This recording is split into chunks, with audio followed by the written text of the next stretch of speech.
इस वीडियो में मैं आपको कक्षा 9वीं का गणित का टर्म वाइज पाठ्यक्रम यानी कि सिलेबस बताने वाला हूं सत्र 2024 से 2025 के। यानी कि आप सभी का सत्र 2024 और 2025 में जो मिड टर्म और एनुअल एग्जाम होने वाला है कक्षा 9वीं का यानी कि क्लास 9th का मैथ का, उसमें आपके किस किस अध्याय से प्रश्न पूछे जाएंगे एग्जैक्टली वह बताने वाला हूं।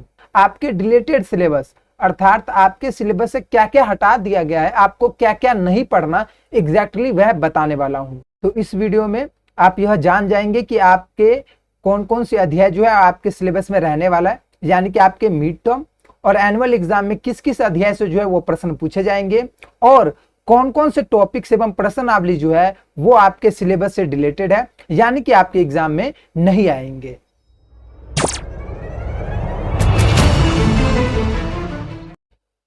तो सबसे पहले मैं आपको यहां पर आपके कोर्स की संरचना दिखा देता हूं, यानी कि आपके किस अध्याय से कितने नंबर के प्रश्न पूछे जाएंगे, आपका क्वेश्चन पेपर कितने नंबर का रहने वाला है वह बता देता हूं।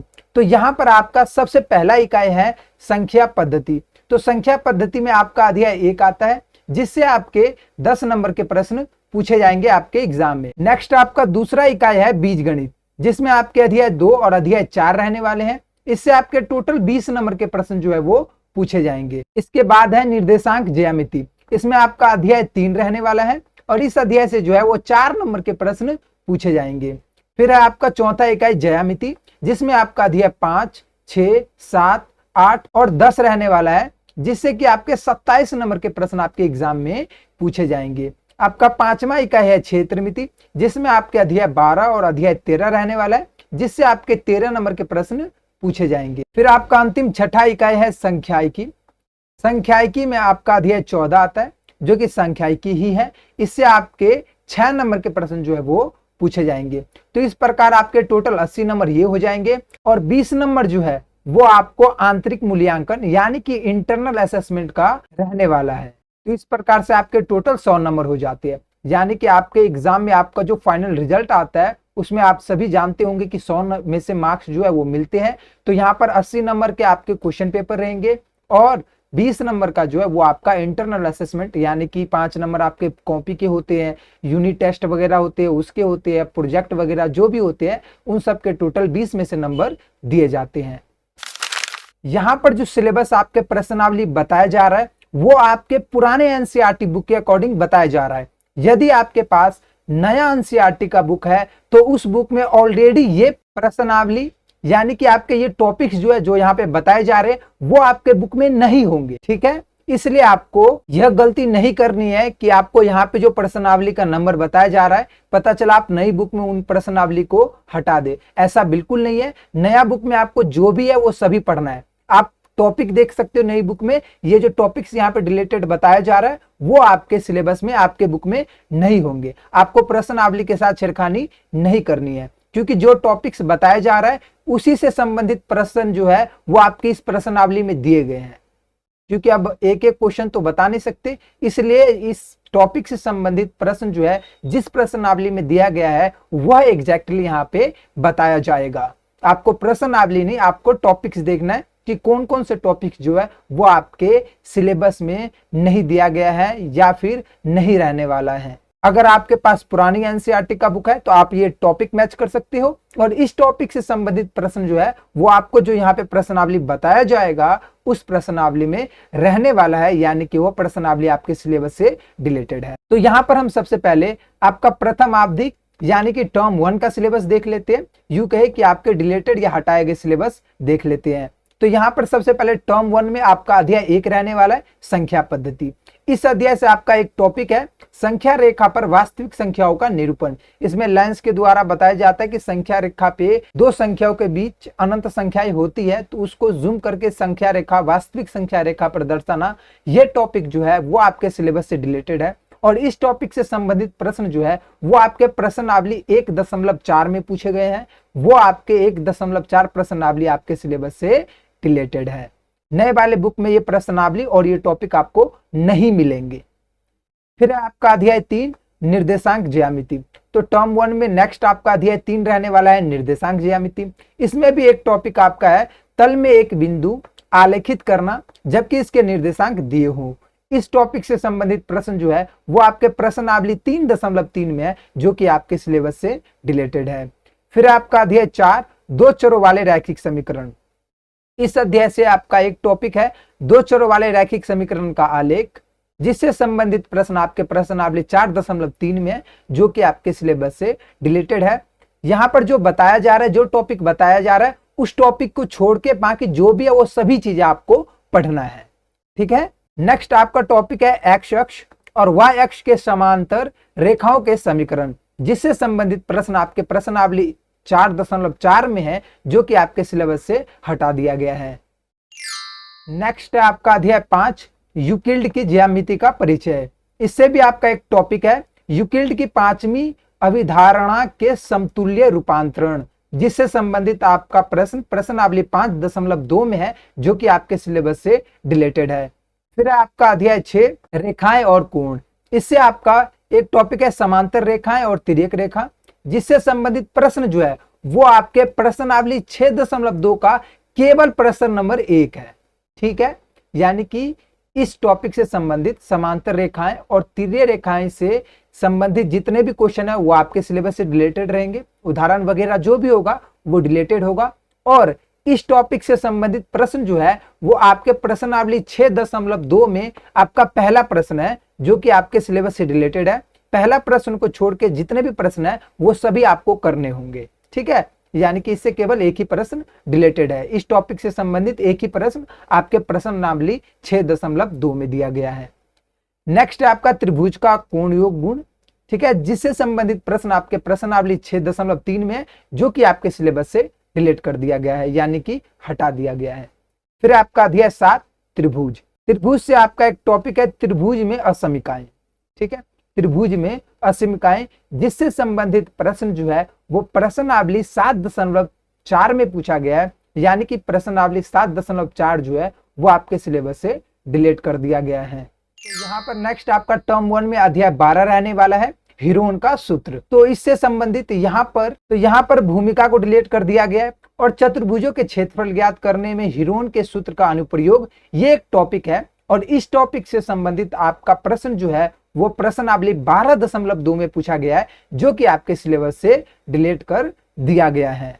तो इस प्रकार से यहाँ पर आपका टर्म 1 का सिलेबस कंप्लीट हो गया है। आई होप आपको जो भी बताया जा रहा है वो चीजें आपको समझ में आ रहे होंगे। यहाँ पर जो टॉपिक बताया जा रहा है वो टॉपिक आपके पुराने वाले एनसीईआरटी के बुक में होंगे और उस टॉपिक से संबंधित प्रश्नावली यहाँ पर बताया जा रहा है जो कि आपको नहीं पढ़ना। और इसके अलावा जितने भी आपके बुक में प्रश्नावली रहेंगे जिस अध्याय से बताया जा रहा है वह सभी आपको पढ़ने हैं। ठीक है। आप ज्यादा कंफ्यूज हो रहे हो तो आप नीचे कमेंट कर सकते हो। आपको लेटेस्ट बुक जो है नीचे प्रोवाइड करवा दिया जाएगा पीडीएफ।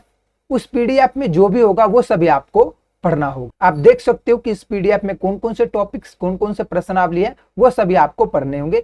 प्रश्नावली नहीं, आपको टॉपिक्स और उस टॉपिक से संबंधित प्रश्न देखने हैं, क्योंकि चैप्टर डिलीट होने के कारण आपके चैप्टर यानी कि अध्याय क्रमांक यानी कि अध्याय का नंबर और प्रश्नावली का नंबर जो है वो अपडेट हो गया है, चेंज हो गया है, बदल गया है। इसलिए आपको टॉपिक देखने और उस टॉपिक से संबंधित आपको प्रश्न देखने। तो आई होप आपको चीजें समझ में आ रहा होगा। यदि आपको वीडियो पसंद आ रहा है तो आप वीडियो को लाइक कर सकते हो, अपने दोस्तों के साथ शेयर कर सकते हो।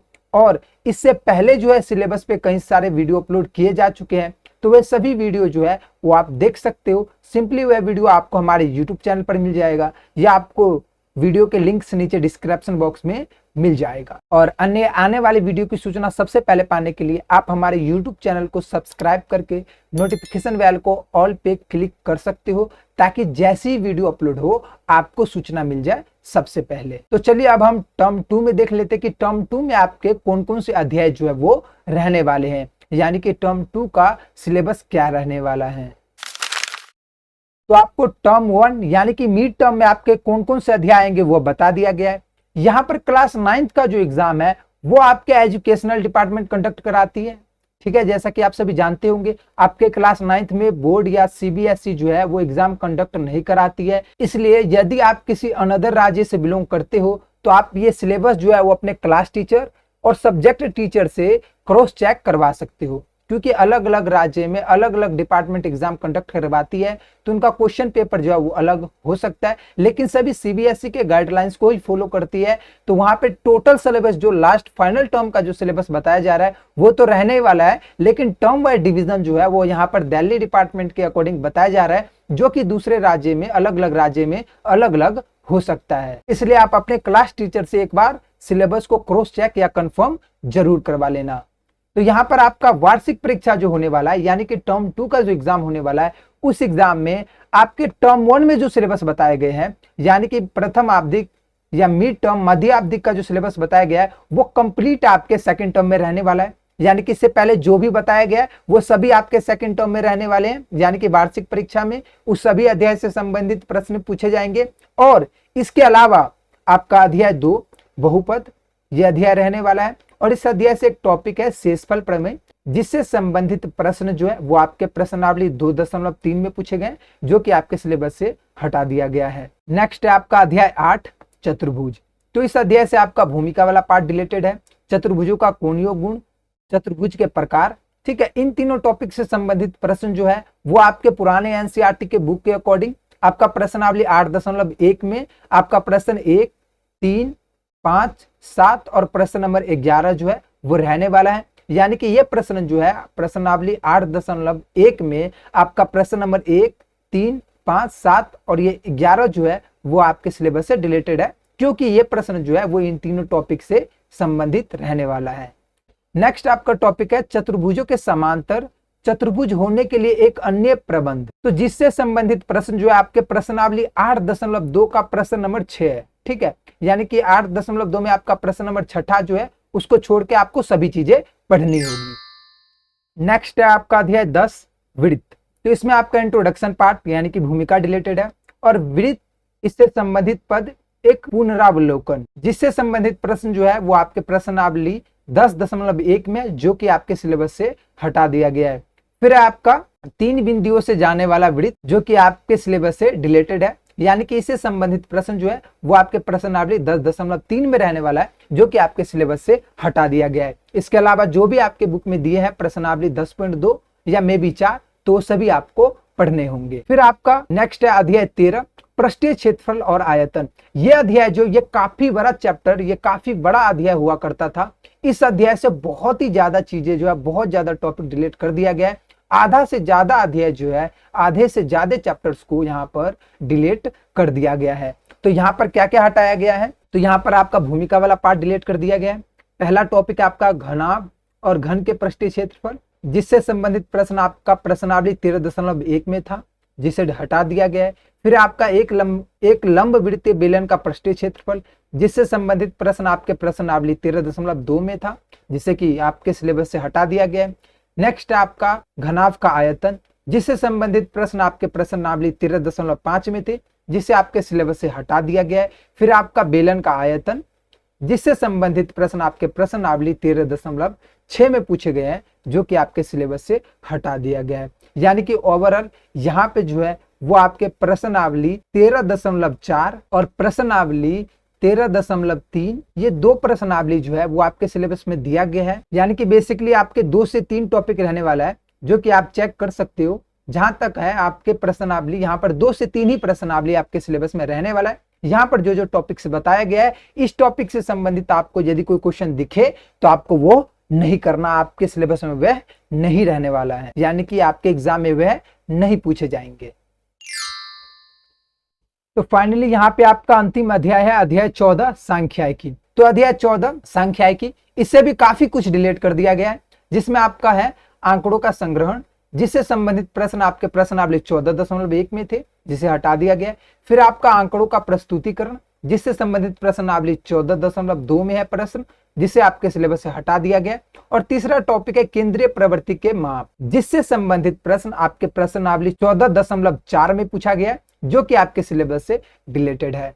आई होप यहाँ पर जो भी बताया गया है, जो भी समझाया गया, आपको चीजें समझ में आ गई होंगी। वीडियो कैसा लगा कमेंट करके जरूर बताना। यदि आपको किसी अन्य टॉपिक पे वीडियो चाहिए तो वो आप नीचे कमेंट करके बता सकते हो। वीडियो देखने के लिए धन्यवाद।